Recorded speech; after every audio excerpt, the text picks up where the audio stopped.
దాదాపు 18 నెలలు పూర్తవుతుంది. ఆంధ్రప్రదేశ్‌లో కూటమి ప్రభుత్వం అధికారంలోకి వచ్చి, అలాగే ప్రతిపక్షంలోకి వచ్చి వైఎస్ఆర్‌సీపీ. ఇంకా అప్పుడు జరిగిన ఓటమిని జీర్ణించుకోలేకపోతుందా వైఎస్ఆర్‌సీపీ? తాజాగా లోక్‌సభలో ఎంపీ మిథున్ రెడ్డి లేవనెత్తిన అంశాలు, అంటే అప్పట్లో ఎన్నికల సమయంలో ఏం జరిగింది అనేది ఎన్నికల చరిత్రలోనే ఎప్పుడు జరగని విధంగా, అంటే ఈవీఎంలు, ఒకప్పుడు ఈవీఎంలు కావాలన్నారు, తర్వాత బ్యాలెట్ పేపర్ వద్దన్నారు. ఇప్పుడు మళ్ళీ బ్యాలెట్ పేపర్ల వైపే మొత్తం అన్ని రాష్ట్రాలు, అన్ని దేశాలు మొగ్గు చూపుతుంటే ఈవీఎంల ద్వారా అక్రమాలు జరుగుతున్నాయి అనే అంశం మరొకసారి రీచ్ చేశారు. అయితే ఎన్నికల సమయంలో, అప్పట్లో 2024 ఎన్నికలు జరిగే ముందు సాయంత్రం 6 దాటిన తర్వాత ఒక్కసారిగా ఓటింగ్ పర్సంటేజ్ పెరిగిపోయింది. అంటే దాదాపు 15% ఓటింగ్ పెరిగిపోయిందట. అంటే దాదాపు 51 లక్షల ఓట్లు పెరిగిపోయినాయి. ఇది ఎలా సాధ్యమైంది అనే ఒక అంశాన్ని అయితే ఆయన తెర మీద తీసుకొచ్చారు. గతంలో ఎప్పుడు ఇలా జరగలేదు అనేది. అంటే ఇక్కడ కీలకమైన అంశం, ఇక రేపు నుంచి జరగబోయే ఎన్నికలు బ్యాలెట్ పేపర్ దిశగా వెళ్ళాలి అనే ఒక నిర్ణయం ఏమన్నా తీసుకోబోతుందా వైఎస్ఆర్సీపీ? ఇప్పటికీ ఆ పాయింట్ రేజ్ చేసింది. ఆ దిశగా ఏమైనా ఉద్యమం చేపట్టబోతుందా? మోసం చేసి గెలిచారు అనే ప్రచారం ఏమైనా చేయాలనుకుంటుందా? ఏంటి ఈ మాటల వెనక ఆంతర్యం? ఇదే అంశం మీద చర్చించే ప్రయత్నం చేద్దాం. సార్, కాస్తంత ఆలస్యం అని అనుకోవాలా, లేదంటే ఇప్పుడే అవసరమా ఈ టాపిక్? ఇప్పటి నుంచి దీన్ని బేస్ చేసుకుని ఏమన్నా ప్రజల్లోకి వెళ్ళబోతున్నారా? ఇంకా ఓటమిని అంగీకరించలేని పరిస్థితి ఏమన్నా వైసీపీలో కనిపిస్తుందా? ఎలా చూడాలి మిథున్ రెడ్డి చేసిన వ్యాఖ్యలు? అంటే షాక్ అయినటువంటి స్టేజీ నుంచి ఇప్పుడు సాకునెత్తుకునే దిశగా సాగుతున్నట్టు. వాళ్ళు 2019లో 23 స్థానాలే వచ్చినప్పుడు ఇలాంటి షాక్కే గురైంది ఆ రోజున తెలుగుదేశం కూడా. ఒకసారి గుర్తుకు తెచ్చుకుంటే ఈవీఎంలు అంటూ మాట్లాడుకొచ్చారు. ఇప్పుడు మిథున్ రెడ్డి గారు ఒక పాయింట్ రైజ్ చేసుకొచ్చారు. ఏమని? 51 లక్షల ఓట్లు ఆఫ్టర్ 5 అయినాయి అన్నటువంటిది. మీరు ఒకసారి గుర్తుకు తెచ్చుకుంటే 2019 ఎన్నికలకు ముందు, 19 ఎన్నికలప్పుడు కరెక్ట్గా జలీల్ ఖాన్ పెద్ద రచ్చరచ్చ చేశారు రాత్రిపూట్ల 8ంటికి విజయవాడ భవానీపురం. రాష్ట్ర వ్యాప్తంగా అప్పుడు చాలా పెద్ద చర్చ జరిగింది. ఏంటి ఆ చిట్ట అంటే 5 గంటల దాకా క్యూ లైన్లో ఉన్న వాళ్ళందరినీ ఓటుకు అనుమతించాలి. అలా అనుమతించొద్దు, ఆపేయండి, 7తో క్లోజ్ చేసేయండి అని చెప్పేసి గొడవ చేశాడు. అప్పుడు ఆయన వైసీపీ తరపున గెలిచి తెలుగుదేశానికి కన్వర్ట్ అయినటువంటి నాయకుడు. ఎందుకు జరిగింది అది అంటే, బారులు తీరున్నారు మహిళలు. ఆఫ్టర్ 5 క్యూలు కట్టున్నారు ఒక స్వాతి థియేటర్ ఏరియా భవానీపురంలోనే. అక్కడే కాకుండా రాష్ట్ర వ్యాప్తంగా అనేక మంది మహిళలు రాత్రిపూట్ల 2:30, 3 తెల్లవారుజాము 4 దాకా ఓట్లేశారు. ఒకసారి గుర్తుకు తెచ్చుకున్నది. అప్పుడు దాన్ని తెలుగుదేశం ఏమని అభివర్ణించింది? తెలుగుదేశం అనుకూల పత్రికలు ఏమని అభివర్ణించినాయి? చంద్రబాబు సక్సెస్ అయిపోయాడు, వైసీపీకి వణుకు పుట్టేస్తోంది. ఎందుకయ్యా అంటే, రుణమాఫీ చెయ్యకపోయినా అని అనరు కదా. వాస్తవంగా డ్వాక్రా రుణమాఫీ చెయ్యాలి, 0 వడ్డీ రుణాలు ఇవ్వాలి, పావల వడ్డీ రుణాలు ఇవ్వాలి. ఇవేమీ చెయ్యకపోగా చివరిలో 10,000 రూపాయలు ఒక్కొక్క మహిళకి ఇచ్చి, దాన్నే 1,00,000 అనుకో, దాన్నే 2 లక్షలు అనుకో, నువ్వు లక్షాధికారి అయిపోయావు అంటూ ఉపన్యాసాలు ఇచ్చారు పదే. ఆ 10,000 రూపాయలు తీసుకున్న మహిళలందరూ ప్రతి ఒక్క మహిళకి వేశారు ఖచ్చితంగా. మళ్ళీ అక్కడ ప్రాబ్లం వస్తుందని అంటే, అంతకుముందు ఓట్లని డబ్బులు పెట్టి కొనటం అనే కాన్సెప్ట్లో ప్రభుత్వపు డబ్బులతో కొనడం అన్నది అప్పుడే స్టార్ట్ అయింది. 10,000 రూపాయల కాన్సెప్ట్. ఇంకో 10,000 రూపాయలు కూడా, 20,000 కూడా ఇస్తామంటూ ఇంకో 10,000 కూడా కొంతమంది అకౌంట్లు వేశారు. దాదాపు 10-15%. ఈవెన్ రైతులకు కూడా రుణమాఫీ అన్నటువంటిది మొదట స్కేల్ పెట్టి వేసి చివరిలో చక్క కొంతమందికి వేసేసారు మళ్ళీ. అలాగే నిరుద్యోగ భృతి 1,000 రూపాయలు అని చెప్పించి అది 5 నెలల ముందు, తర్వాత కరెక్ట్గా ఎలక్షన్స్కి ఆ నోటిఫికేషన్ వచ్చిన తర్వాత చివరిలో అది 2,000 చేసామంటూ అంతకుముందు డేట్ల మీద పెట్టి 500, 1000 అట్లా ఎక్స్ట్రా వేసేసారు. అవి కూడా ఇవన్నీ ప్రభుత్వ సొమ్ము. కనీసం అట్లాగే ఒక 30-40 వేల కోట్లు వేసి ఉంటారు చివరికి. అందుకనే జీతాలు కూడా ఇవ్వలేక 100 కోట్ల రూపాయలే మిగిలి ఉన్నాయని యనమల రామకృష్ణుడు 2019 తర్వాత ఇంటర్వ్యూ ఇచ్చి గుర్తుంది కదా. ఇవన్నీ ఇచ్చారు కాబట్టి చివరిలో ప్రజలందరూ ఆ డబ్బులు తీసుకుని ఎగబడిపోయి ఓట్లు వేశారని తెలుగుదేశం భావించింది ఆ రోజున. తెలుగుదేశం అనుకూల మీడియా కూడా అదే రాసింది. 10,000 దెబ్బ బాగా పనిచేసింది. క్రిందటిసారి అప్పట్లో ఓ రకంగా దగ్గరలో వచ్చినాయి. అప్పుడు ప్రతిపక్ష స్థానం కూడా వచ్చింది కదా 2014లో వైసీపీకి. దాదాపు 67 వైసీపీ గెలిచింది, 104 ఆ రోజున వీళ్ళు గెలిచింది దగ్గర దగ్గర, అది కూటమిగా. ఒకటి అప్పుడు చీరాల ఎమ్మెల్యే ఏదో వేరే పార్టీగా పెట్టి పేరు పెట్టి సమైక్యాంధ్ర అని సంథింగ్ ఏదో పార్టీ పేరు పెట్టి చీరాల ఒక్కటి గెలిచారు. మొత్తం 3 గెలిచినట్టు అప్పుడు ప్లేయర్స్. తెలుగుదేశం బీజేపీ కూటమిగా బీజేపీ 4 సీట్లు గెలిచింది, తెలుగుదేశం 100 గెలిచింది, అటు చీరాల ఆయన 1 గెలిచారు, వీళ్ళు 67 దాకా గెలిచారు. అట్లా దగ్గర దగ్గర ఆ స్టేజ్లో గెలుపులు ఉన్నాయి అప్పుడు. తర్వాత వచ్చేటప్పటికి 2019లో 104 దగ్గర దగ్గర 120 వచ్చేస్తాయి, 130 వచ్చేస్తాయని ఈనాడు జ్యోతులు కథనాలు రాసి అవి రిజల్ట్ వచ్చిన రోజును చూసి షాక్ తిన్నారు. తిని ఏమన్నారు, 23కి ఏంటి పడిపోవడం ఏంటి, అసలు నేను ఎంత చేశాను, అసలు హైదరాబాదును తయారు చేస్తున్నాండి, అమరావతిని తలమానికంగా తయారు చేస్తున్నాండి, నేనేంటి 23 స్థానాలు పడిపోవడం ఏంటి అని బాబు గారు ఫీల్ అయితే, కొంతమంది మహిళలు అమరావతి ప్రాంత మహిళలు అక్కడికి రావడం, అయ్యా మీరు ఓడిపోవడం ఏంటయ్యా అంటూ వాళ్ళు కంట తడి పెట్టారంటూ ఆ ఫోటోలు కూడా వేశారు, గుర్తుంటే ఒకసారి. దాన్ని వీళ్ళు చాలా రోజులు మీమ్స్గా వాడారు, ఇప్పటికి కూడా వాడుతుంటారు. బాబు గారికి ఏదైనా ప్రాబ్లం వచ్చినప్పుడు అలా ఆ మహిళలు ఫోటో పెట్టి అయ్యా మీరేంటయ్యా ఎట్టయిపోవడం ఏంటయ్యా అన్నట్టు వాడుతుంటారు. అంటే ఆ రోజున జరిగింది అది అనూహ్యమేగా ఆ రోజున. అప్పుడు వాళ్ళు ఏమని చర్చకి తీసుకొచ్చారు దాన్ని, జగను మోడీ కుమ్మక్కైపోయాడు, ఒక ఏడాది ముందు నుంచి అది తెలిసినే కదా చంద్రబాబు బయటకు వచ్చేసాడు, దాంతో ఈవీఎంల్లో మేనేజ్ చేసి గెలిచారు, ఈవెన్ ఈవీఎంల మీద చంద్రబాబు సుప్రీంకోర్టు దాకా వెళ్ళి పోరాడాడు, అయినా కూడా అవ్వలేదు. అప్పుడు రమణ గారే ఉంది చీఫ్ జస్టిస్గా. ఏమన్నారు, స్లిప్పులు ఇంకో 2 వెరిఫై చేయమన్నారు. లీగల్గా అపారమైన పలుకుబడి, అపారమైన శక్తివంతుడైనటువంటి చంద్రబాబు గారు కూడా వెళ్ళిన తర్వాత స్లిప్పులు మళ్ళీ చెక్ చేయమన్నారు. అలాగే అంతకుముందు ఒక బూత్లో ఒక ర్యాండమ్గా చెక్ చేసేదాన్ని 2 బూతులకి పెంచమన్నారు. ఇవి అమలు చేయడం అనేటటువంటిది కోర్టు ఇచ్చిన ఆదేశాలు, ఈసీ బాధ్యత. మొన్నటిసారి అవి జరిగినాయా? బేసిక్గా ఇప్పుడు వీళ్ళు అంటున్నది ఏంటి, 51 లక్షలు. మనకు ఐడియా లేదు అంకే ఇప్పటిదాకా. మొన్న కూడా బారులు తీరారు ఆఫ్టర్ ఇది. కాకపోతే గతానికి ఇప్పటికి తేడా ఏంటంటే, అంటే నేను ప్రత్యక్షంగా ఫీల్డ్లో అబ్జర్వ్ చేశాను, 19కి ముందు చంద్రబాబు ఓడిపోతారని జనంలో టాక్ రాల. బికాజ్ వాళ్ళది మౌత్ పబ్లిసిటీ గేమ్ కావచ్చు, వాళ్ళకు ఉన్నటువంటి మీడియా పవర్ కావచ్చు, దీనివల్ల బాబు ఓడిపోతాడన్న మాట జనం నోట్లో నుంచి రాలా, లేదా నెగిటివ్ రాలా. ఆయన వస్తేనే మళ్ళీ రాజధాని పూర్తవుతుంది, ఖచ్చితంగా ఆయన అనే ఇదే బాగా వ్యాప్తి చెందింది. అది క్రియేట్ చేశారు. దాంతో పాటు ఇంకా జగన్ ఎక్కడ వస్తాడులే, ఆల్రెడీ 14లోనే రావాలి ఆ రాజశేఖర రెడ్డి సెంటిమెంట్తో, ఇంకెక్కడ వస్తాడు, ఇక అయిపోయింది జగన్ పని అన్నటువంటిది కూడా మాట్లాడారు. కానీ మార్పు వచ్చింది కదా 19కి వచ్చాడు. సేమ్ 24 అయితే దాదాపు ఏడాది ముందు నుంచి మనమే చాలా సార్లు హింట్ ఇచ్చాం, మీరు ఈ అంశంలో తేడా వస్తుంది, ఈ అంశంలో తేడా వస్తుంది, ప్రచారాన్ని ఎదుర్కోవడంలో ఫెయిల్ అవుతున్నారు. చివరిలో వివేకానంద రెడ్డి ఇష్యూని వాళ్ళు విపరీతంగా స్ప్రెడ్ చేయగలిగారు. 19 అప్పుడు కూడా చేశారు, కానీ దాన్ని కోర్టులో ఆదేశాల కారణంగా జగన్కి అడ్వాంటేజ్ అయింది. 24కి వచ్చేటప్పటికి అటు 2 చెల్లెళ్ళు సేమ్ దాన్ని ప్రచారంలోకి తీసుకురావడం, అదొక్కటే గెలుపు కారణం అన్నది. బట్ 6 నెలల ముందు అయితే విపరీతంగా కనిపించింది నెగిటివ్. అందులో ప్రధానంగా ప్రభుత్వ ఉద్యోగుల్లో కనిపించింది. ప్రభుత్వ ఉద్యోగులు విపరీతమైనటువంటి వ్యతిరేకత సృష్టించడంలో, వాళ్ళకు విపరీతమైన ఆశలు కల్పించడంలో తెలుగుదేశం వాళ్ళు సక్సెస్ అయ్యారు. అలాగే చంద్రబాబు అరెస్టు వలన పెద్దగా ప్రభావం రాల, అది నేను అన్నాను, దానివల్ల అయిపోయింది. కానీ దానివల్ల తెలుగుదేశం శ్రేణులు యాక్టివేట్ అయ్యారు, అది సింపతి రాల. కానీ ఎందుకంటే ఆ రోజున చూసాం, ఆయన అరెస్ట్ చేసి తీసుకొస్తున్నప్పుడు ఆశించినంత జనం ఏం రాలేదు అక్కడ. ఆయన పాపం అప్పటికి బై రోడ్డు వచ్చినా కూడా ఒక చిలకలూరుపేట దగ్గర 10 మంది ధర్నా తప్పించి పెద్ద హడావిడి లేదు, ఈవెన్ కోర్టు దగ్గర కానీ ఇదంతా కూడా. కానీ చంద్రబాబు అరెస్ట్ అయ్యి జైల్లో ఉన్న తర్వాత పవన్ కళ్యాణ్ మద్దతు ఇచ్చినప్పటి నుంచి సామాజిక సమీకరణం మారిపోయింది. అప్పటిదాకా పవన్ కళ్యాణ్ మొన్నటిసారి కూడా ఎన్నికల్లో విడిగా ఉంటే, లేదా బీజేపీ పవన్ కళ్యాణ్ పోటీ చేసి ఉంటే గ్యారంటీ వైసీపీ గెలిచేది.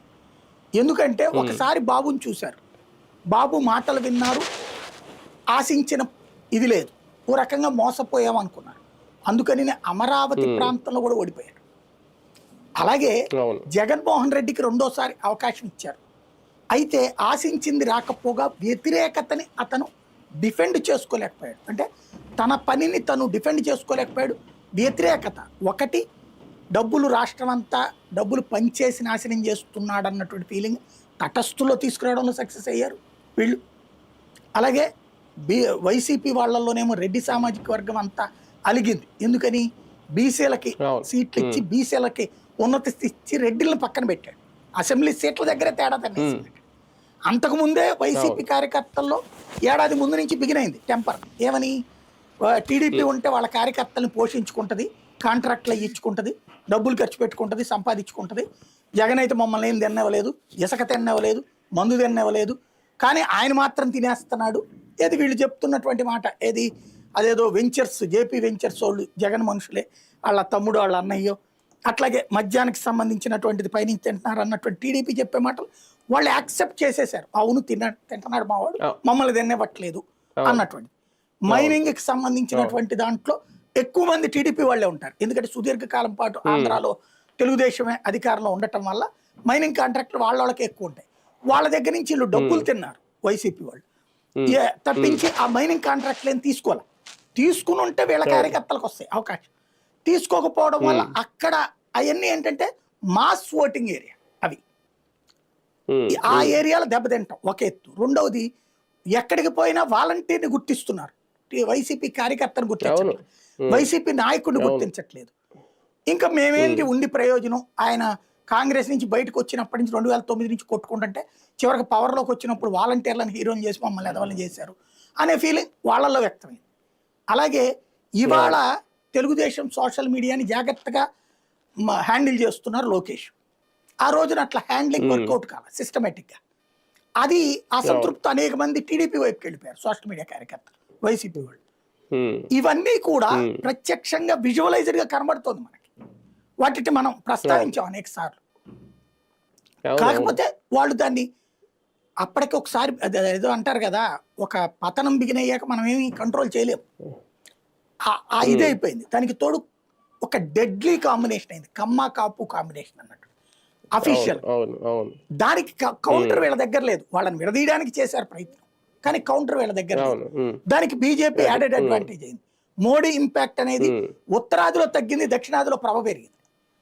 ఆ ఇంపాక్ట్ అదే టైంలో రెడ్డి సామాజిక వర్గం కొంచెం రెడ్డి సామాజిక వర్గం భారీగా దూరం అయింది. ఒక్కరోగా ఎప్పుడైతే 80 సీట్లు ఇచ్చి అందులో రెడ్లు బలంగా ఉన్నటువంటి చోట్ల బీసీలకు ఇచ్చారు కదా. అంటే వాస్తవంగా ఓట్ల పరంగా బీసీలు ఎక్కువ, కానీ సీట్ల పరంగా ఇదే. ఇప్పుడు ఫర్ ఎగ్జాంపుల్ విజయవాడ 1 ఉందండి, విజయవాడ వెస్ట్. అక్కడ వైశ్యాస్ గెలుస్తున్నారు, ముస్లిం గెలుస్తున్నారు. వెల్లంపల్లి లేదా ముస్లిం ఆయన గెలవడం జరిగిపోయింది. అక్కడ తీసుకొచ్చి వెల్లంపల్లి గెలిచినోడిని తీసేసి అక్కడ ముస్లింని పెట్టారు. ఆ ముస్లిం ఎవరికైనా తెలుసా అంటే లేదు.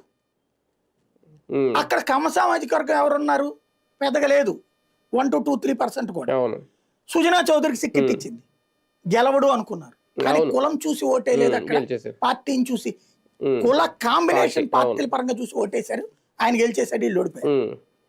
అట్లాగే విజయవాడ సెంట్రల్లో కాపు సామాజిక వర్గానికి సంబంధించిన రాధాకి ఇవ్వలేదు, బ్రాహ్మణ సామాజిక వర్గం అక్కడ రెండోది బలమైనటువంటిది, మల్లాది విష్ణుని తీసేసి అక్కడ వెల్లంపల్లిని పంపించారు. అక్కడ వైశ్య సామాజిక వర్గం ఎంత వెస్ట్ లో, సెంటర్ లో. ఇలాంటి ప్రయోగాలు చేశారు. అట్లాగే ఆ మధ్యన మహేందర్ రెడ్డి ఎవరు ఉంటారు అక్కడ, ఆయన తీసేసి ఒక బీసీ, మైలవరంలో వసంత కృష్ణ ప్రసాద్ తీసేసి బీసీకి, లేదా శ్రీకృష్ణదేవరాయలు తీసి బీసీకి. బీసీ అనే అస్త్రం సామాజిక సమీకరణంగా అయితే అద్భుతం, కానీ బీసీ అనే అస్త్రం తెలుగుదేశం అమ్ముల పొదిలో ఉన్న అదే తెలుగుదేశం 2014లో తెలంగాణలో ఓడిపోయింది. అంటే బీసీ ఓట్లలో కాస్త చైతన్యం ఎక్కువ తెలంగాణలోనే, అలాంటి చోట్లే ఓడిపోయింది. అప్పుడు మనం బీసీలని నిదానంగా స్టెప్ బై స్టెప్ డెవలప్ చేసి ఆ ఎమోషన్ క్రియేట్ చేయడంలో తప్పు లేదు. కానీ స్టెప్ బై స్టెప్ కాకుండా ఎమ్మెల్యే పదవులు ఇచ్చేస్తే కొట్టేస్తారు వాళ్ళు, ఎంపీ సీట్లు ఇచ్చేస్తే కొట్టేస్తారు వాళ్ళు. ఈవెన్ రాజ్యసభ బీసీలు 4గురికి ఇచ్చారు, తెలుగుదేశం జీవితంలో సగం సీట్లు బీసీలు ఇచ్చింది. అలాగే కార్పొరేషన్ పదవులు ప్రతి దాంట్లో బీసీలకు ఇచ్చారు 50% అని చెప్పి, అది తెలుగుదేశం దాని జీవితంలో ఇవ్వలేదు. ఇవన్నీ సోషల్ ఇంజనీరింగ్ చేసేసాడు. ఎందుకు? ఎస్సీ ఎస్టీ మైనారిటీ రెడ్డి ఈ 4 కాంబినేషన్ ఆల్రెడీ ఉంది, బీసీలని చంద్రబాబు నుంచి లాక్కొచ్చేస్తే అయిపోతుందని జగన్ అనుకున్నాడు. వాళ్ళకి అకామిడేట్ చేసే క్రమంలో సొంత కోటమిని దెబ్బకొట్టుకున్నాడు. ఇది స్వయం అప్పటికప్పుడు వచ్చినటువంటి నాయకుడిని పాత కార్యకర్త ఎట్లా అబ్జర్వ్ చేసుకుంటాడు? ఇప్పుడు 10 ఏళ్ళు ఉన్నా కూడా, ఇప్పుడు ఫర్ ఎగ్జాంపుల్ తెలంగాణలో తెలుగుదేశం ఎన్నేళ్ల నుంచి ఉంది? 45 ఏళ్ల నుంచి ఉంది కదా, 40 ఏళ్ల నుంచి. కానీ అట్లాంటి చోట్లనే దానికి పట్టు చెక్కలేదే మొన్న రాష్ట్రం విడిపోయాక. కానీ ఇక్కడ అయిపోతుందని ఎట్లా అనుకున్నాం మనం? దానికి తోడు చంద్రబాబు చెప్తే నమ్మట్లేదు కానీ పవన్ చెప్తే నమ్ముతున్నారు ఈ ఆల్టర్నేటివ్ కాంట్రాక్ట్. ఆ పవన్ ని వీళ్ళు వ్యక్తిగతంగా టార్గెట్ చేశారు. పెళ్లిళ్ళు వ్యవహారం పవన్ కి సింపతి తెచ్చిపెట్టారు. వాళ్ళ కాపుల్లోనే ఏం మనోండి ఎట్టంటారు, కాపు నేస్తం డబ్బులు తీసుకున్నారు, అలాగే అన్ని సంక్షేమ పథకాల కాపులు విపరీతంగా డబ్బులు తీసుకున్నారు. కానీ ఓటు దగ్గరకు వచ్చేటప్పటికి ఎవడబ్బా సొమ్మిచ్చాడు అనేటటువంటి పదాన్ని వాడేశారు. అది జగన్కి మైనస్ అయింది. రెండవది, ఎస్సీ ఓట్లు భారీగా కొట్టాయి. రెడ్లేమో బీసీలకు ఇచ్చి మనల్ని పక్కతో పెడుతున్నారని ఇతను దెబ్బకొట్టారు. అదే సందర్భంలో ఇతనికి ఏమైంది? ఏది ఎస్సీఎల్, నేను ఎస్సీఎల్లో కొంతమంది నాయకులతో మాట్లాడితే సంక్షేమ పథకాలు ఇచ్చాడు, నో డౌట్ అందులో, కానీ వాళ్ళకి మాత్రమే అన్నటువంటి సంక్షేమ పథకాలు చాలా రద్దయి. ఎస్సీలకి మాత్రమే ఉన్నటువంటి దాదాపు 20-25 పథకాలు తీసేశారు. ఎందుకంటే ఇదివరకు ఆ పథకంలో ఇంత, ఈ పథకంలో ఇంత అని తీసుకునేవాళ్ళు. ఇన్ని ఇస్తున్నాం కదా, ఇక అన్ని పథకాల యొక్క సిస్టమ్ని కలిపి మనం చేస్తున్నాం కాబట్టి మనకి ఇంకా ప్రాబ్లం ఏముందిలే అన్న ఉద్దేశంతో తను అక్కడ దాన్ని పక్కన పెట్టేశాడు. ఏది ఇప్పుడు చేయూత్ అని ఇవన్నీ ఇస్తున్నారు కదా, డ్వాక్రా రుణమాఫీ అలా ఇస్తున్నారు కదా అని. కానీ ఎస్సీల్లో వచ్చిన ఫీలింగ్ ఏంటో తెలుసా? ఓసీలు బీసీలు ఆల్రెడీ వెల్ సెటిల్డ్ అని మా కోసం అంటూ ఎక్స్క్లూజివ్ పథకాలు అవి, ఈ పథకాలు తీసి ఇప్పుడు ఇస్తున్నారు మాకు కరెక్టే, కానీ ఓసీకి కూడా ఇస్తున్నారుగా, బీసీకి కూడా ఇస్తున్నారుగా, ఇంకా మాకు స్పెషల్ ఏంటి? రిజర్వేషన్ అనేది వాళ్ళ స్పెషల్, ఓసీకి లేదు, బీసీకి కూడా ఇన్ని లేవు, ఎస్సీ ఎస్టీలకు ఉన్న పర్మనెంట్ ఇది. కాబట్టి మాకంటూ ఎక్స్క్లూజివ్గా దశాబ్దాల నుంచి మేము అందుకుంటుంటే ఈయన తీసుకొచ్చా తీసేస్తాడా? ఇది బాగా ప్రచారం చేయగలిగారు. ఒక ఐపీఎస్ అధికారి, హైయెస్ట్ పొజిషన్లో ఉన్న అధికారి జగన్కి ఆ మొక్క చెప్పాడు. చెప్తే జగన్, ధనుంజయ రెడ్డి గారు ఇదేంటో చూడండి, మనం అందరికీ చేస్తున్నాం కదంటే, కరెక్ట్ సార్ మీరు అందరికీ చేస్తున్నారు, ఎస్సీలకు కూడా దక్కింది కరెక్టే, కానీ ఎస్సీల ఎక్స్క్లూజివ్ పథకాలు తీసేసి అందరితో సమానంగా మమ్మల్ని చూస్తున్నారు, అందరితో కాదు మమ్మల్ని ఎక్కువ చూడాలి కదా మీరు. మేము దశాబ్దాలు పడే శతాబ్దాలుగా అణచివేతకు గురయ్యాం కాబట్టి మాకు ఎక్కువ కావాలని ఇచ్చారు, మీరు అది తీసేసి మమ్మల్ని అందరితో సమానంగా చూస్తే ఎట్లాగా అన్నారు. అంటే ఇది ఒక చర్చ నడిచింది, ఇది ఎస్సీలో నడిచింది. లేకపోతే ఎస్సీ సీట్లన్నీ ఎందుకు కోల్పోతారు? 2014 కూడా ఎస్సీ సీట్లు ఎక్కువ వచ్చింది వీళ్ళకి. దానికి తోడు మాదిగలకు సంబంధించినటువంటి వ్యవహారంలో బీజేపీ ఎప్పుడైతే జాతీయ స్థాయి స్టాండ్ తీసుకుందో, 2014లో మాదిగలు కూడా వైసీపీకే వేశారు, 2019లో కూడా వైసీపీకే వేశారు, 2024 టైంకి అసలు ఆ మాదిగల రిజర్వేషన్ అనే జీవితంలో వల్ల కాదనుకున్నది, పార్లమెంటు సాక్షిగా కూడా దెబ్బతిన్నటువంటిది, సుప్రీంకోర్టే కొట్టేసినటువంటి దాన్ని అదే సుప్రీంకోర్టు డివిజన్ బెంచి కేంద్ర ప్రభుత్వం రివ్యూ పిటిషన్ వేయడం మూలంగా దాంట్లో ఇన్వాల్వ్ అయిపోయి ఓపెన్ ఆఫర్ ఇచ్చి పడేసింది, ఏ రాష్ట్రమైనా ఎస్సీ వర్గీకరణ చేసుకోవచ్చు అని. తద్వారా మాదిగలకు ఒక ఛాయిస్ వచ్చింది. వాస్తవంగా అక్కడ వైసీపీ ఏం లెక్కేసుకుంది, మాల సామాజిక వర్గం ఆంధ్రాలో ఎక్కువ, మాదిగ సామాజిక వర్గం తెలంగాణలో ఎక్కువ. మాదిగ సామాజిక వర్గంకి సంబంధించి వాళ్ళల్లో ఇక్కడ మనకి ఆల్రెడీ సపోర్ట్గానే ఉన్నారులే, మనకేం ప్రాబ్లం లేదనుకుంది. కానీ ఆ ఓట్ డివిజన్ అయింది, మందకృష్ణ మాదిగ రంగంలోకి దిగటం, ఇటు వీళ్ళు. అంటే కమ్మ కాపు డెడ్లీ కాంబినేషన్, మాదిగ సామాజిక వర్గం అదనపు బలం, అంటే ఎస్సీ ఓటు చీలు వచ్చింది తెలుగుదేశానికి, బీసీ ఓటు జగన్కి పోలా, తెలుగుదేశానికి స్టికానయ్యి. దానికి తోడు చంద్రబాబు మీద కసితో, అంటే బాబుని అరెస్ట్ చేశారన్న కసితో, ఇంకొక టరం జగన్ వస్తే కమ్మ సామాజిక వర్గాన్ని అణిచేస్తాడు అన్న కసితో ప్రపంచవ్యాప్తంగా ఉన్న కమ్మ సామాజిక వర్గానికి సంబంధించిన ఎన్ఆర్ఐలందరూ వాళ్ళ జీవిత సంపాదనలో కనీసం 10% మ్యాక్సిమం 1/3 తీసుకుని ఇండియాకు వచ్చారు. తన ఇంటి దగ్గర పని మనిషి దగ్గర నుంచి చుట్టుపక్కల ఉన్న పేదల ఇళ్ళ దగ్గరికి వెళ్ళి, సరేనమ్మా నీకు జగన్ అంటే ఇష్టమే, మేము కాదట్ల, జగన్ అడిగి మరి జగన్ అంటే ఇష్టమే మేము కాదట్ల, ఇదిగో 5,000 అట్టు పెట్టుకో, ఈ ఒక్క ట్రిప్కి మాత్రం బాబు గారికి. ఇట్లా ధనవంతుడు కారు వేసుకుని నా ఇంటి ముందుకు వచ్చి, ఒక పేదవాళ్ళ ఇంటికి వచ్చి, ఈ ఒక్కసారికి ఏమో 5,000 రూపాయలు చెప్పి మీ ఇంట్లో నలుగురు ఉన్నారు 20,000 తీసుకో. ఇది పార్టీ ఇచ్చింది కాదు, ఆ ఎన్ఆర్ఐ ఇచ్చింది. తన ఇంట్లో పని మనిషి దగ్గర నుంచి అందరిని పిలిచి ఇచ్చింది. ఇది చాలా బలంగా, అంటే ఒక కసిగా పనిచేశారు ప్రతి కమ్మ సామాజిక వర్గానికి సంబంధించిన వ్యక్తి. దానికి తోడు కాపుల్లోనేమో మా పవన్ని వీళ్ళు వెటకారం చేస్తున్నారు, ఎక్కిరిస్తున్నారు. కాబట్టి కాపుల సత్తా ఏంటో చూపెట్టాలి. ఒకటి, పవన్ కళ్యాణ్ ఎప్పుడు ఇంతకుముందు మనం రంగా గారిని కోల్పోయాం, చిరంజీవి గారికి అండగా నిలవపడకపోవడం వల్ల ఆయన తీసుకెళ్లి పార్టీని కాంగ్రెస్లో విలీనం చేశారు. మనకి అంటూ ఒక నాయకుడు లేకుండా పోతాడు. ఈ దఫా పవన్ కళ్యాణ్ మనం వదిలేస్తే 19లో మనం వదిలేసాం, ఈ దఫా ఖచ్చితంగా ఆయనకి అండగా ఉండాలన్నటువంటి కసి వాళ్ళల్లో వచ్చింది.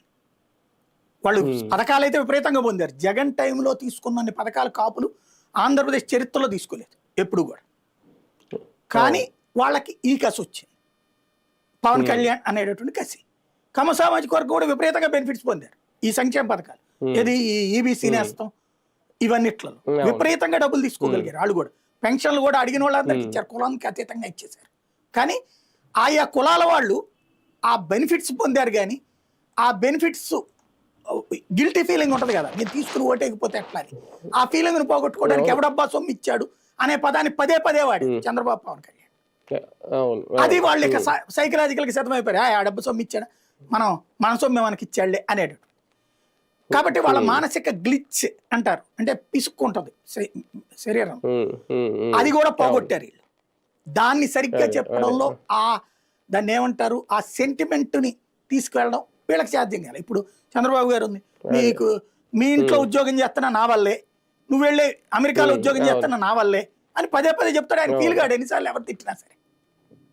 అంటే ఇప్పుడు నారాయణ చైతన్యలో మన అమ్మ బాబులు కష్టపడి సంపాదించి తీసుకెళ్లి చదివిస్తే, మనం వెళ్ళి విదేశాల్లో ఉద్యోగం చేద్దాం దాంట్లో చంద్రబాబు గారికి ఏంటి సంబంధం? ఆయన చెప్పే కంపెనీలు ఎక్కడికి వస్తే ఎక్కడ కదా మనం ఉద్యోగాలు చేయాల్సింది.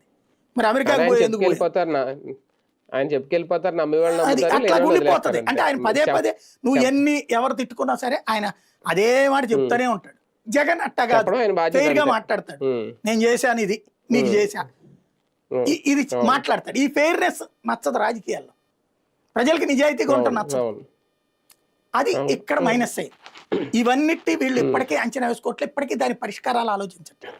ఒక రకంగా ఇవన్నీ కారణాలు ఓపెన్ గా కనిపిస్తున్నాయి సార్ మీరు చెప్పినవన్నీ.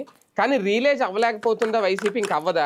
నిజంగా మిథున్ రెడ్డి గారు రేజ్ చేసినట్టు ఒకవేళ ఈవీఎంలో నిజంగా సాయంత్రం 6 దాటిన తర్వాత ఛార్జింగ్లు పెరిగిపోవడం కానీ, ఓటు శాతం పెరిగిపోవడం కానీ జరిగితే దానికి ఎవరు సహకరించినట్టు, ఎలా సాధ్యం? బేసిక్గా ఒకటండి, దానికి సంబంధించి కొన్ని వివరాలు వీళ్ళందరూ అప్పుడు అడిగినప్పుడు ఈ ఎలక్షన్ కమిషన్ చెప్పింది. కానీ ఇప్పటికి కూడా ఎన్నికల సంఘం విషయంలో ఒక వైఫల్యం ఉంది. కొన్ని అనుమానాలను నివృత్తి చేయట్లేదు, కొన్ని అనుమానాలను సృష్టిస్తుంది. For example, CCTV footage open ఎందుకు ఉంచరు, ఎందుకు తీసేస్తారు? ప్రతి పోలింగ్ బూత్లో సీసీటీవీ ఫుటేజ్ బయట లోపల 2 ఉండాలి. అది ఎందుకు ఉంచనియట్లేదు వీళ్ళు? సర్టన్ టైం అయిపోగానే తీసేస్తున్నారు. అది అనుమానాలకి తావించడం నో డౌట్ అందులో. రెండోది వచ్చేటప్పటికి ఆ సీసీటీవీ ఫుటేజ్ కొన్ని పార్టీలు కావాలంటే సంపాదించగలుగుతున్నాయి. అది ఎట్లా ఇస్తున్నారు? అక్కడ కొన్ని ఇది ఉన్నాయి. ఇంకొకటి, అతిపెద్ద మోసం ఎన్నికల సంఘం పరంగా చేస్తుంది. అది మోసమే అంటానే. నువ్వు టోటల్ నియోజకవర్గాల్లో ఒక అసెంబ్లీ నియోజకవర్గ పరిధిలో ర్యాండమ్గా 2 చోట్ల లెక్కించమని చెప్పింది కోర్టు ఆదేశించి, సుప్రీంకోర్టు. ఏది ఈవీఎంలో వచ్చిన ఓట్లు, అట్లాగే ఈ వీవీప్యాట్లు. ఇదివరకు ఒక చోట ర్యాండమ్ అన్నారు, ఒక ఈవీఎం అన్నారు, 2 చోట్ల లెక్కించమని చెప్పింది కోర్టు. లెక్కించాక ఫలితాలు ప్రకటించమని కూడా చెప్పింది. ఎన్నికల సంఘం అది పాటించట్లా, తప్పు కదా అది. అలాగే వీవీప్యాట్లు వెంటనే ఎవరు తగలబెట్టమన్నాడు? ఖచ్చితంగా అందులో నాకు ఎప్పటికీ అనుమానం ఉంది. వీవీప్యాట్లు 6 నెలల్లో తగలబెట్టేస్తారు అసలు మీరు. ఇంకోటి, దీనికి ఒక సరైన యంత్రాంగం లేదు. ఇప్పుడు దొంగతనం జరిగిందంటే పోలీసులు కంప్లైంట్ చేస్తాం, సైబర్ క్రైమ్ అంటే సైబర్ పోలీసులు కంప్లైంట్ చేస్తాం. ఇక్కడ నాకు అనుమానం ఉందయ్యా, వీవీప్యాట్ ఒకసారి లెక్కించు అంటే నిబంధనల ప్రకారం అయితే ఈ ఎవరైతే అక్కడ ఏజెంట్ ఉంటాడో అతను అబ్జెక్ట్ చేయాలి. అలా వాళ్ళకి ట్రైనింగ్ ఇవ్వడంలో పార్టీలు విఫలమైనవి. ఇప్పుడు ఈవీఎంలు ఆపరేషన్లు పెట్టే ముందు సంతకం పెట్టాలి. మనకి డమ్మీ చూపెడతారు వాళ్ళు. ఆ డమ్మీ చూపెట్టినప్పుడు చూసి మనం చెక్ చేసుకుని మనం ఓట్లేసి ఆ వేసిన ఓట్లు అయ్యాక అక్కడ అయ్యే పడ్డయ్యా లేదా అన్నది చెక్ చేసుకుని ఆ తర్వాత అందులో ఉన్న వీవీప్యాట్ అని పక్కన పడేసి మళ్ళీ కొత్తది లోడ్ చేసి మన ఎదురుగుండా పెట్టాలి. ప్రతి కొత్తది తెచ్చినప్పుడు ఒకసారి చెక్ చేయాలి అక్కడ. అది ఏజెంట్కి అవగాహన ఉండాలి. ఇప్పుడు ఉన్నోళ్ళు అందరూ 500, 1000, 2000 చేతులు ఇచ్చి డబ్బులు ఇచ్చి కార్యకర్తే, కానీ టెక్నాలజికల్ అవగాహన లేనోళ్ళు వీళ్ళంతా. ఇవాటికి కూడా రాజకీయ పార్టీలు చేస్తున్న తప్పదే. అదే ఎన్నికల సంఘం తరపున ఒకవేళ ఎవడన్నా మోసం చేయాలనుకుంటే ప్రయోజనం.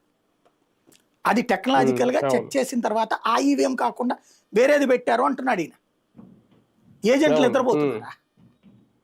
అదే కదా, అది ఎలా సాధ్యం అవుతుంది? అదొకటి.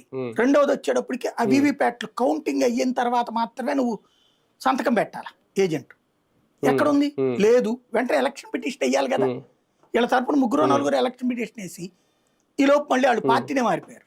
బాలినేని వాస్తవంగా ఎలక్షన్ పిటిషన్లు ఇమ్మీడియట్ గా పడిపోవాలి. పడిపోయి కోర్టు ద్వారా ఆదేశాలు తీసుకోవాలి. వీళ్ళ కర్మ ఏంటంటే లీగల్ గా వీళ్ళకి సపోర్ట్ లేకపోవడం, న్యాయస్థానాలు కూడా న్యాయపరంగా ఆలోచించకపోవడం. అప్పుడు అంత గొడవ చేసి దాని మీద అంత పెద్ద సుప్రీంకోర్టు దాకా చర్చించిన వాళ్ళు ఇప్పుడు ఎందుకు సుప్రీంకోర్టు ఆ పాయింట్స్ రైట్ చేయట్లేదు? అన్ని చోట్ల వీవీప్యాట్ లెక్కించారా లేదా? మీరు రెండు ఈవీఎంలో లెక్కించాలా, 2 బూతుల్లో లెక్కించారా లేదా? ఇది ఎవడు అడగట్లేదు. లీగల్ ఫైట్ కూడా ఫెయిల్యూర్ ప్రజెంట్ మనం చెప్పాలంటే. ఇంకోటి ఇప్పుడు ఇండివిజువల్ గా కాదు, సంఘటితంగా చేయాలి లీగల్ ఫైట్. అవును. బ్యాలెట్ పేపర్ దిశగా ఏమన్నా అడుగులు వేయబోతుందా వైసీపీ? మాకు బ్యాలెట్ పేపర్ తో ఎన్నికలు నిర్వహించాలి. వాళ్ళకాళ్ళు బ్యాలెట్ పేపర్లు వేసుకుని వాళ్ళకాళ్ళు గుద్దుకోవాలి. ఈసీ కదా నిర్ణయం తీసుకునేది. ఈసీ సాధ్యం కాదు. ఈసీ చెప్పేసింది. ఎందుకంటే అమెరికాలో మొన్న 6 నెలలు 7 నెలలు పట్టింది కౌంటింగ్ కొన్ని రాష్ట్రాలు పూర్తవడానికి. బ్యాలెట్ పేపర్లకి. మన దగ్గర వచ్చేటప్పటికి బ్యాలెట్ పేపర్లది ఒకప్పుడు చేసాం. ఇంకోటి బ్యాలెట్ పేపర్లో అవకతవకలు జరగవా? ఓ రకంగా చెప్పాలంటే వీళ్ళు చూసుకోవాలి వీళ్ళ లోపాలు ఎక్కడ అనేది చెక్ చేసుకోవాలి.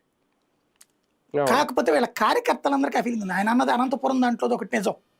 కాకపోతే ఇక్కడ వీళ్ళు గ్రహించాల్సింది ఏంటంటే ప్రభుత్వ ఉద్యోగులు మన తరపున ఏజెంట్లు కూడా కుమ్మక్కైపోయారు అవతల వాళ్ళతో డబ్బులు తీసుకుని. ప్రభుత్వ ఉద్యోగులు అనేక పోలింగ్ బూత్లో కుమ్మక్కైపోయారు. పోలీసులు సహకరించారు. ఎందుకంటే జగన్ మీద విపరీతమైన ద్వేషం ఉద్యోగుల్లో వచ్చేసింది, పోలీసుల్లో వచ్చేసింది. దాంతోపాటు కేడర్లో వచ్చింది కదా. ఆ కేడర్ ఈ అభ్యర్థులు మారడం వీటి వల్ల నా లాయల్టీ లేవు వాళ్ళకి. వీళ్ళు 2000 ఇస్తాడు, అవతల 10,000 ఇస్తే ఏజెంట్ నువ్వు పక్కెళ్ళిపోరా అంటే ఉంది. దానికి తోడు కౌంటింగ్ దగ్గర చాలా తేడా వచ్చింది. కౌంటింగ్ దగ్గర ఇన్ని లక్షల తేడా రాదు. కౌంటింగ్ దగ్గర మొదటి గంటలో ఎప్పుడైతే టీడీపీ గెలుస్తోంది అనగానే వీళ్ళ ఏజెంట్ పారిపోయారు అక్కడి నుంచి, లేదా బెదిరించేశారు ఏజెంట్లు. వీళ్ళు అక్కడి నుంచి జంపు, అభ్యర్థులే జంపు చాలా చోట్ల. దాంతో అక్కడ ఆ కౌంటింగ్ దగ్గర చాలా తేడా జరిగింది. ఇది వాళ్ళు గ్రహించడం కాదు, కంట్రోల్డ్ కమిటెడ్ క్యాడర్ తక్కువ ఉందండి వైసీపీ. జగన్ అంటే కసి ఉన్నోళ్ళు ఉన్నారు, అభిమానులు కట్టర్ ఉన్నారు. కానీ పవన్ కొన్నంత కట్టర్ కాదు వీళ్ళు. కసిగా ప్రాణాలకు తెగించిన వాళ్ళు కాదు. అది సమస్య. టీడీపీకి ఉన్నంత లాయల్ కాదు వీళ్ళు. ఓ రకంగా ఏంటంటే ఇంకా ఎమర్జీ కాల పార్టీ పూర్తి స్థాయిలో. అది చూసుకోవాలి. రైట్. చూద్దాం. మొత్తానికి వైఎస్ఆర్సీపీ ఓటమి తర్వాత దాదాపు 1.5 ఏడాది అయిపోయిన తర్వాత 18 నెలలు అయితే ఇంకా రిలీజ్ అవ్వలేకపోతుంది అనడానికి నిదర్శనం ఈ అంశం, ఈ వ్యాఖ్యలు. లేదా భవిష్యత్తులో ఒక సాకు చూపించడానికి మళ్ళీ ఎన్నికల్లోకి వెళ్ళడానికి ఒక వ్యూహం ఏమైనా సిద్ధం చేసుకుంటుందా ఏంటనేది ఇంక భవిష్యత్తులో తేలాలి.